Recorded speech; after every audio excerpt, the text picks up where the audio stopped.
Hello and welcome back. I'm Zeke Alexander and I'm here to give my Real Housewives of Potomac Season 7, Episode 5 recap. The episode was titled The Burn Session. I had to take a lot of notes because it was a lot going on this episode as opposed to the last episode, which was dry as hell. We learned that we learned that Ashley is driving through Candiace's new neighborhood and she's going to visit Candiace. And she stops by Candiace's house and they sit down and she asks her what's going on because she's seen the blogs apparently about what's going on with her and Michael. And so Ashley shares that they did a joint statement, but they were apparently beat to the punch before she could even, release it. And she reveals that Michael finally answered her calls and says that he was in Las Vegas after having his vasectomy and he needed the day to himself before he can discuss it. He needed to cower in the darkness because they were slaying his tail online. I'm sure he did need a day. I mean, they were slaying his ass online. I mean, everything he's did, all that stuff that was in the public about him grabbing butts and supposedly grabbing the cameraman, and then you supposedly wanted to bop off Juan Dixon. So it's he needed to go and hide. And of course he didn't want to talk to her. And then clearly it had to be somebody close to her that released it. If she said, the only people she told were the lawyer, her publicist, and her couple of her close friends. So somebody leaked it. So Candiace asked her how they can live together although they are separating. And Ashley says that they can live together as long as they're not in the same bed. They can live under the same roof, especially since they have kids together. Ashley shares with Candiace that she really feels like this friendship group really helps her get out of a funk. And Candiace is like, no, I don't really feel that way because I had to cancel my IVF treatments because this group has really been stressing me out. Ashley was like, yeah, well, I guess so. I mean, you didn't even speak to Gizelle when you were at the family flop day. She was like, no, she doesn't have time to feature Gizelle because, like, her accusations against her husband are just crazy. And, like, to the point where he doesn't even feel comfortable coming around the group no more. So I guess that's why he didn't show up to family flop day.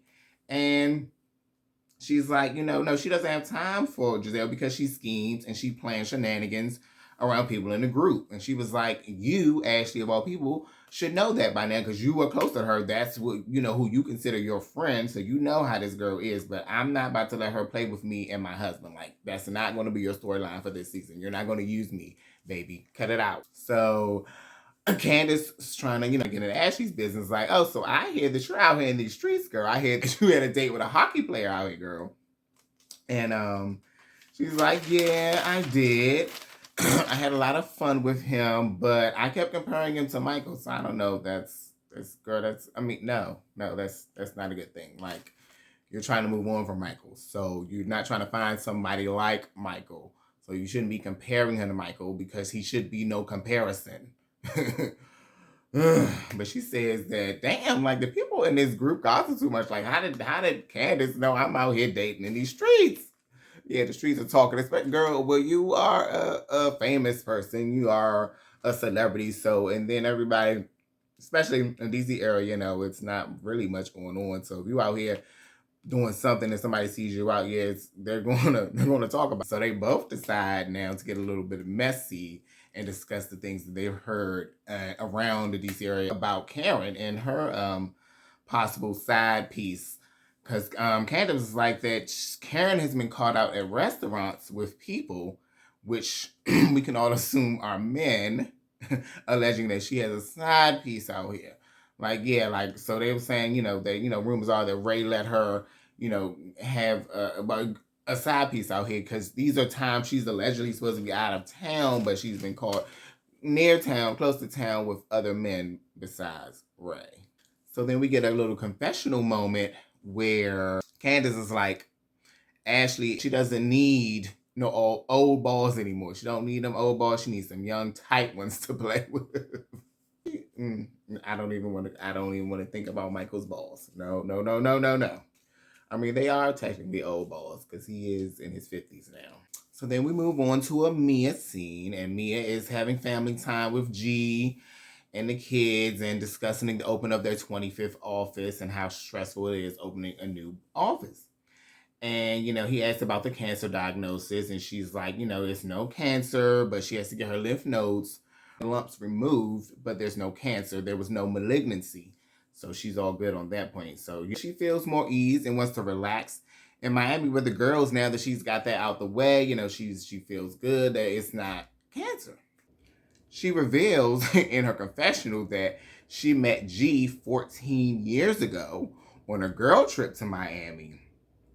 And she says that Daddy G was happily married at this time, and she had sex on the beach with him. She said that she put it on him. She did. She put it on him.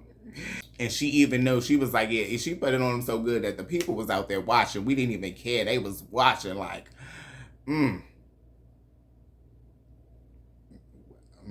That's all I can say. But I will say this, I guess that's why they're married now, and he's no longer married to that woman. But that is so the opposite of what she said last season when she said how she met G, when she said she met him at where she was working at a gentleman's club. So did you meet him at a gentleman's club, or did you meet him now on your girls trip vacation? Like, we all want to know, because these are more conflicting stories. Now it really is looking like you are a liar, Mia. Damn. Well, we can all definitely tell that Mia had some work done since from when she was younger, those 14 years ago, to now. Like, that face is not quite the same. I'm not saying it looks bad, but it's not quite the same, girl. But she's definitely self-admitted that she had plastic surgery and everything, so it's no shade to even say that. Like, she admitted to it, so I'm just saying. So now we move on to a filler scene with Gizelle. And they're at the she's at the nail salon with all her daughters, and they're talking about the twins' Sweet 16 birthday party that they've requested. And Gizelle is just fighting back sadness on how she's going to become an empty nester now, because Grace is already 18 or about to be 18. And, she's about to go away to college, and now the girls are turning 16, so they're only going to be here for 2 more years, and then she's going to be all alone. Yeah, well, now she'll be really all alone. Like, she had them, and now she'll have no one. Well, hopefully not. We hope she finds a man, but so she can stay out of everybody else's business. So she brings up that she wants to give the girls a speech to the twins, and the twins are like, sure, you have 90 seconds. Keep it short, keep it brief. That's just enough time you need. And she was like, well, then I only have 45 seconds per child. And she was like, good, generalize it. Go ahead, because we don't really want you to be speaking that long. Like, this is for us, babe. And Gizelle is like, well, your father's going to be worse, because he going to get up there and he's going to have a sentence for every letter in your name. And she starts imitating him. I won't do it because I don't want to. But it was a cute little moment. And that was pretty much that for that scene. And then we move on to Robyn's scene. And she's meeting with Marla, a family law attorney, to discuss a prenup that, she discussed in the previous episode with Juan. And he was like, I don't got a problem with it, but I don't think we need it. But, so he shouldn't have a problem with her going to get it. So she says that she's going ahead with the prenup despite Juan saying that he doesn't think it's needed. She tells the lawyer that she wants to keep all her business profits for herself, from the hat line embellished and the blog with her and Gizelle. And she wants to put a clause about infidelity in there because that's something that they experienced in their previous marriage, and she wants it in there. But she doesn't think Juan will like that little infidelity clause at all. But, sweet, I mean, you cheated in the past. She has to protect herself and her coins that she's been out here making. So, sorry. Gotta do what you gotta do. I'm here for that, Robyn. Not for your other shenanigans. So now we move on to a Karen scene. And Karen meets up with Ashley and Wendy at the Tulip Patch. And Ashley says how she could care less that Michael just had a vasectomy. And she says, and she's discussed with them how the breaking news came out about the separation and how she was not ready for it to come out. Like, but it dropped. So, you know, what can she do? Ashley's like, she doesn't know who revealed it, but she wasn't ready to discuss it. Like, you know, she just feels like it was really terrible to have the, you know, the rug the pulled from under her like that, like, because they had a whole plan to release it, and then here it is, it just dropped out of nowhere. So she was not happy. So they're out there, it's windy, it's cold. They asked one of the workers, could they have a blanket? And they're walking through the tulip patch and they're picking tulips, and Karen's, you know, discussing how she spent $3,000 for tulips for her house and they all died. Yikes. And she's like, she's going to pick some of these and hopefully make it look like some of her $3,000 is still living in her backyard. So they're like, oh, Wendy, you can plant some of these in your backyard because you definitely have the space. And she's like, yeah, I do. I could, because we're actually about to do a pool out there and we're getting some work done and we want to get it done while the kids are in school, because Cam has asthma, and, you know, we don't want her or the kids to be around that dust and stuff. So we're going to get this work done while they're away. Karen jumps in and she's like, you know, well, while we're talking about kids, I was surprised and disappointed not to see you and your kids at the family flop day. And Wendy's like, yeah, it was unacceptable for Robyn to ask Candiace, you know, to bring her kids, you know, bring somebody else's minor kids to their event. Like, she wouldn't do that. And she knew damn well she wasn't going to allow her to do that with her kids. So it wasn't a genuine thing, in her opinion, like, for her to even ask Candiace to do that. Karen says, yeah, I mean, like, it just makes no sense. She was like, you know, y'all are just too emotional with each other right now to even be in a good place. Like, but where are these emotions coming from? Like, why is it so emotional for y'all? Karen says, until that y'all put y'all emotions aside, y'all won't be able to, you know, come to a good place. And so then that's when Wendy's saying that, yeah, they can come together and air out their grievances together in a safe space. And, you know, because she recognizes that one of her issues with the girls is that, you know, they see her as condescending at times. So she decides to, you know, do a group text to everybody, you know, to invite the ladies to her Ponderosa, aka burn session. Wendy lets the girls know that she's going to do the text, and she's like, "So, don't you think you should personalize it a little bit more, like with the girls that you know, you're having issues with, the girls, you know, you don't quite have the same relationship with everybody, so I don't think you should generalize it." And Wendy's like, "Listen, y'all putting too much on it, like." I'm gonna put it all in a group text. I'll make it real general, and you're lucky they even get a damn invite, because after they just play with my kids and me, and no, they're getting just, this is as cordial as I'm about to be, baby. Keep it cute. Calm down, Ashley.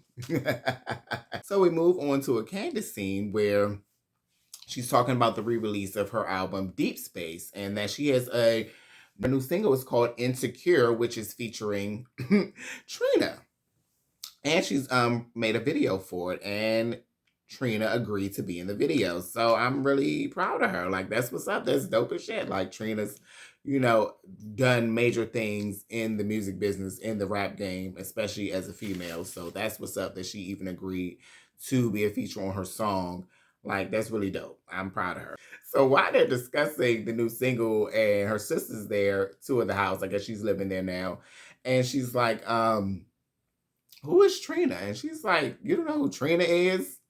And like, they had a good little laugh about that. But then we move on, and Chris and and they're all just sitting there having a discussion about the burn session and the text invite that she got. And she says that the screenshot appears with the text from Wendy. And I'm trying to decipher whose phone is it from, because I'm not sure if it's Wendy's or if it's from Candiace's phone, but I don't think it's Candiace.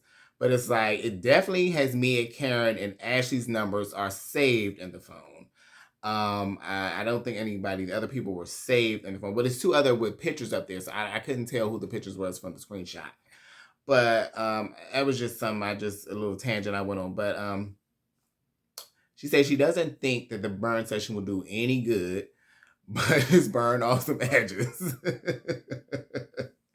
her sis thinks that decision has good intentions. And Chris is like, but yeah, but the people that are in there have to also have good intentions. Like you can't just set up an event for good intentions, but the person who's actually participating don't have good intentions towards other people, which is, that makes sense. And so Candiace says she doesn't want any beef with Ashley, especially since with the separation news being dropped in the public.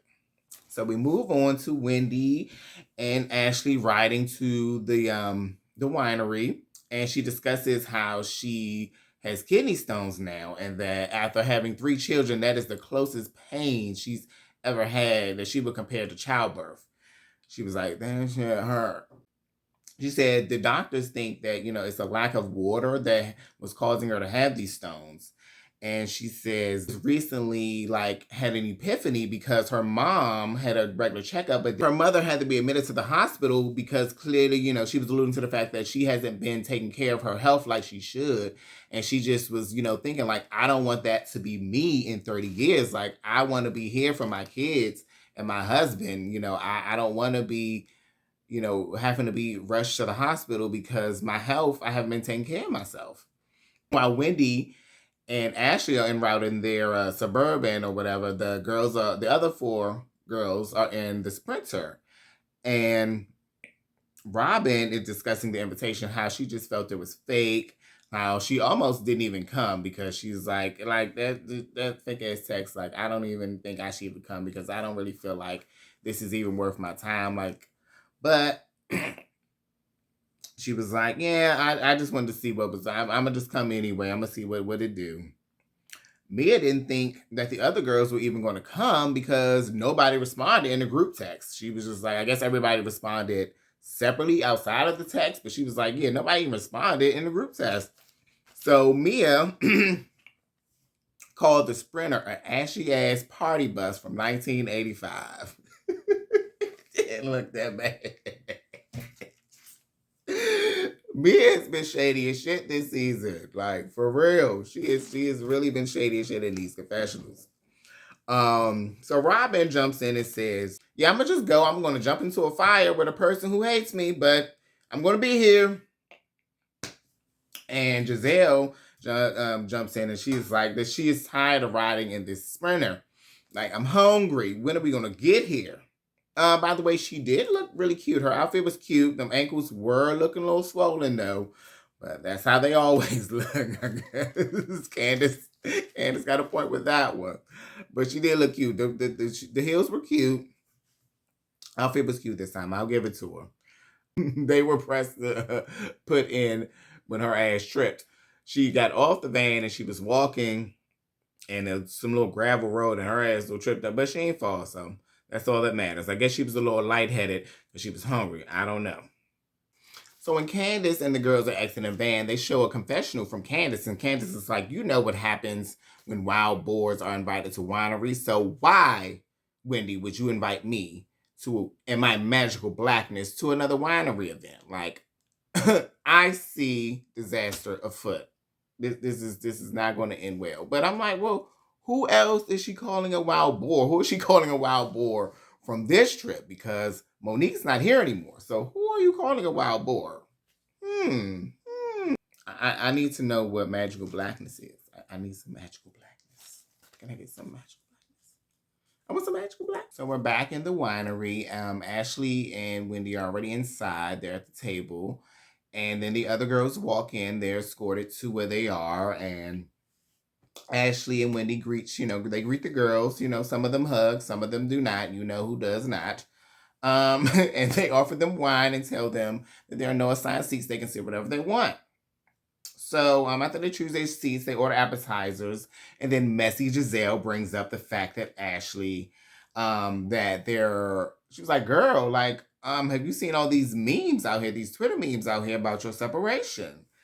And I must say, I missed these memes. But when I saw them on the show, I was dying. Like, the internet don't play. So, but I'm going to look up some more so I can have some more laughs. So then Ashley is like, she's grateful for all the support she received from the people, but she doesn't like that it's at the expense of Michael, even though, they're divorced or whatever. That's still her husband, she's still the father of her children, and she doesn't, like that they're attacking him like that. So I mean, yeah, I guess it's a double-edged sword, a catch-22 of sorts. So, oh well. I shouldn't have did what the fuck he did. Hello, wouldn't have shit to talk about if you didn't do it. So I really don't feel sorry for him at all. I don't. Sorry. It is what it is. We also learned that he's giving Ashley the cold shoulder still, and that he won't only speak to her concerning the kids. She was like, she talked to him real quickly, and then, he talked to the kids, and as soon as the kids got off the phone, he hung up. Yikes. Sorry for you.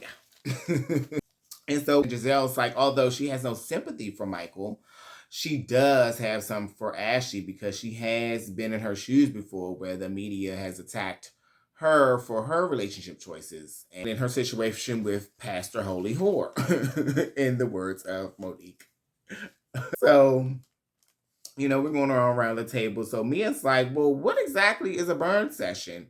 Because I want to know what I signed up for.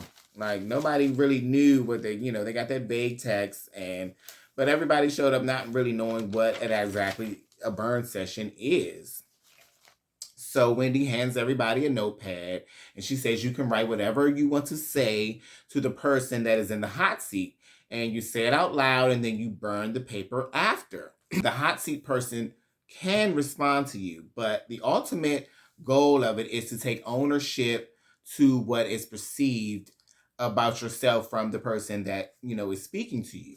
So then we have a little confessional moment, and Gizelle says that Wendy has never been accountable for anything in the past 2 years that she has known her. She has not been accountable for it. So it would be a shocker, pretty much, if she's going to be accountable for anything today. Then production, slips in some clips of Wendy where she's, throwing shade to Gizelle about her relationship, her flop relationship with Jamal Bryant, and how she never has a man, and how, it was for show and blah, blah, blah. And that's why Gizelle is still mad now. And I agree with Wendy. Like she said in her confession, she said that it takes two to tango, and that she needs to take ownership for her transgressions too, i.e. talking about Gizelle, because Gizelle had also said some shady things about Wendy in the past, and her husband, starting those rumors about they're possibly being cheating with a white woman from Wendy's husband. So Gizelle is not innocent at all. Not innocent at all. So she should be able to give her a little grace and understanding, because she is not innocent. So Wendy agrees to be the first one in the hot seat. And she says, to avoid a pile on, you can speak. You can say something positive if you don't want to say any, that you have any issues to confront with anybody. You can just say something positive about that person being in your life or whatever. So the first person up is Ashley. And she says to Wendy how, she's always felt that they've had a barrier up. She's had a barrier up with, her getting close to her and being her friend. But that by her doing this burn session is really helping her, helping the barrier between them come down. And she's really feeling that she's opening up. And so she, she's happy about that. We move on, and Karen says, that they, had a rocky start, but they have came a long way, and that, she's glad that they've come to where they are, and she wishes, for continued growth in their friendship. So that was great. And so Candace is like, I don't need to write this down. We're friends. She was like, I recognize that you, had a barrier up at the beginning, but it came down. You're trying to open up to some of these people, and that you're just a good person. You're a good friend, and I love you. And run this shit, girl. Then Mia's turn, and Mia's like, girl, you may want to burn this one. But she's like, you can be very dismissive.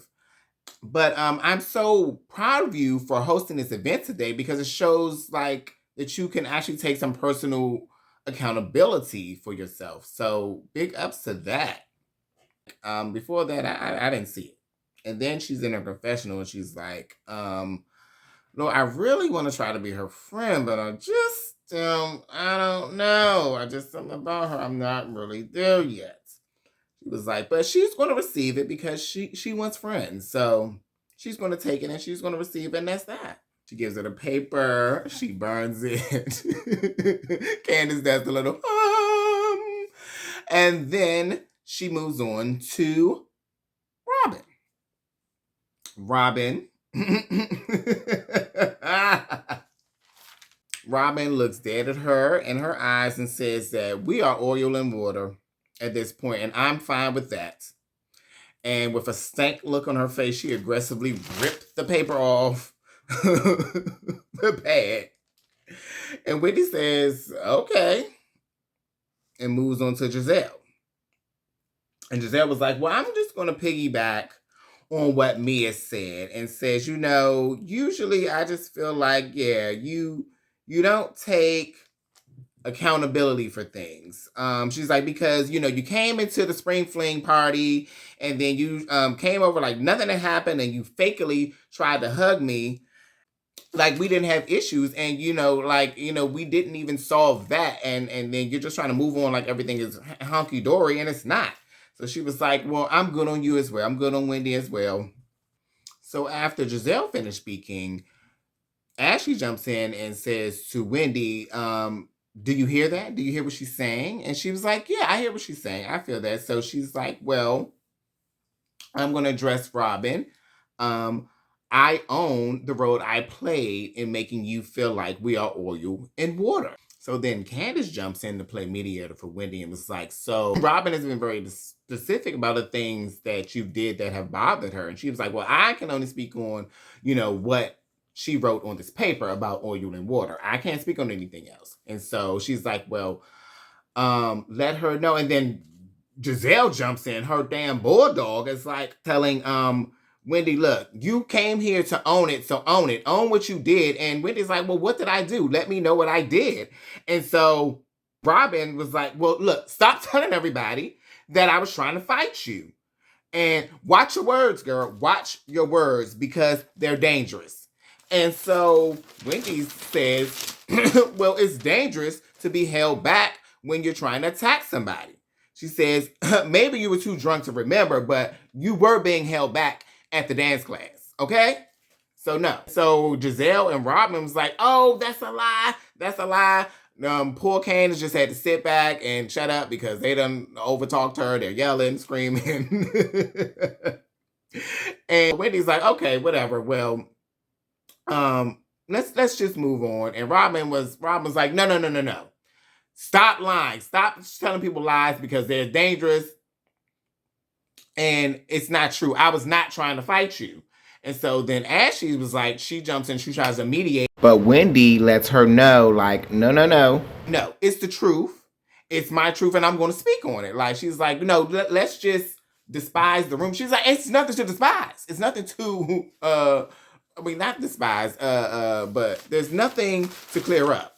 The bitch tried to fight me, and that's what it is. It's my truth. So don't come for me. Keep your mouth shut. So you don't need to dispel anything because this is my truth, and she did try to fight me. And Robyn's like, no, I didn't. I'm not a thug. That's a lie. I didn't try to fight you. And she got real hype. She got real hype and was like, there she go being hype ass Robyn again. And Wendy's like, look, nobody called you a thug. You're projecting on yourself, sweetheart. Nobody called you a thug, but you did try to fight me. So she's like, oh, no. I'm going to prove you wrong. So she calls Charisse for backup. And she has her on FaceTime. And she's like, Charisse, did you hold me back when we were at the dance class? And she's like, quickly, she's like, no, I didn't hold you back. Then production jumps in right on time, showing that clip, showing that Charisse clearly put out her arm, was holding Robyn back. She even had to stand up and was holding her back, trying to, get her from not getting in Wendy's face. So that's a damn lie. So she hung up the phone. She's like, thank you, and hung up the phone. It was like, see, Wendy, you're a liar. And Wendy said, I have my truth and you have yours, Robyn, okay? But the fact is, you were trying to find me. I don't really care anymore. So then Robyn yells at Wendy, you're horrible. You're horrible. You're just horrible. Like, yeah, she just doesn't give a fuck right now. She's just way too emotional at this moment. She's like, you're horrible. You're a horrible person. You're a liar.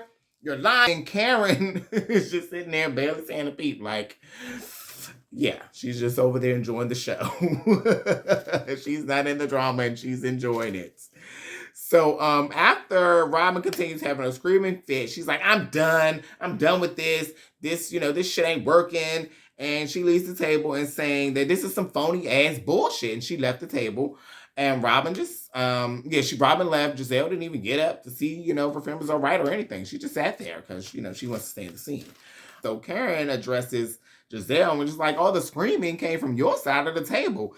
And, we don't know why. Like, why were y'all so hyped? Like, that's not going to help solve anything. She said in her confessional that the event went straight to hell in a handbasket. So we move on, and Wendy brought up the fact that it was not how therapy works. Like, it shouldn't be working like this. And all the ladies like, well, wait a minute. This is therapy? This is therapy now? Because we didn't sign up for therapy. Ain't no therapist here. You're not a therapist. So why are you bringing up therapy? And she's like, well, no, I'm not saying it's definitely not therapy. This is a winery. So calm down. Not therapy. Then Ashley decides to bring up to Candiace that a friend of hers, because she just had to jump in the drama. She said, well, yeah, a friend of mine that was at the Spring Fling, Karen Spring Fling, said that Chris was overly flirtatious with her while they were at the bar together, just like leaning in too close, just like, making her feel uncomfortable. Candiace is not here for it. Candiace is like, why? Why did you choose now of all moments to bring this up in front of the group instead of when we were alone at my house days ago? Or why not call me? Why not text me? But why are you bringing it up right now when you came to me in private? Like I did to you those years ago when those rumors out were about your cheating ass husband. I brought them to you in private. And so Ashley was like, well, that still didn't stop you from calling my husband a predator. She was like, well, isn't he? Isn't it been documented? And she was like, y'all are playing games with my husband. This is the third time somebody has came to me with some bullshit relating to my husband, and I'm tired of it. And she says, I'm on defense because I see the pattern, and I'm not about to ignore it. Y'all not about to do it here. 3 of y'all women have come talking shit about my husband, about being uncomfortable, but y'all have had plenty of time to bring these to me before now, off camera, and so y'all now are trying to make a storyline out of my husband, and I'm not here for it. Ashley throws in, well, Mia even said that he was being uncomfortable he was staring at her at the party, and she was like, wait a minute, don't throw me in this shit. She was like, yeah, but I never said in a sexual way. He was, but I never said in a sexual way, okay? And so Ashley says, well, listen, it doesn't feel good when the pendulum swings back your way, okay? It doesn't feel good when everybody thinking that your man is a creep. So Candiace was like, well, girl, fuck you. You're being a lying-ass, vindictive bitch. And when she was in her confession, she was like, this lying and vindictive, bulbous head bitch needs to stop playing with me and my husband. She needs to stop it. Hilarious. So Ashley says, these things are true, but what are you just turning a blind eye to these things? Like, because it keeps coming up, like, where there's smoke, there's fire. And she's like, girl, well, you're the expert at turning a blind eye, she says to Ashley. And Ashley is like, well, since you want to say I'm the expert, well, look, you need to check out the fact that I heard your husband has been into some other people's DMs and they weren't looking innocent at all. So you need to go check your man. Stop worrying about me. Okay, I'm trying to help you out, boo. Live. And that's the end of the episode. Thank you so much for tuning in. Again, I am Zeke Alexander. Please like, comment, and share. Thank you all to my my 8 subscribers right now. I appreciate it. Stay here with me. I'm working on it. Love you guys. Bye.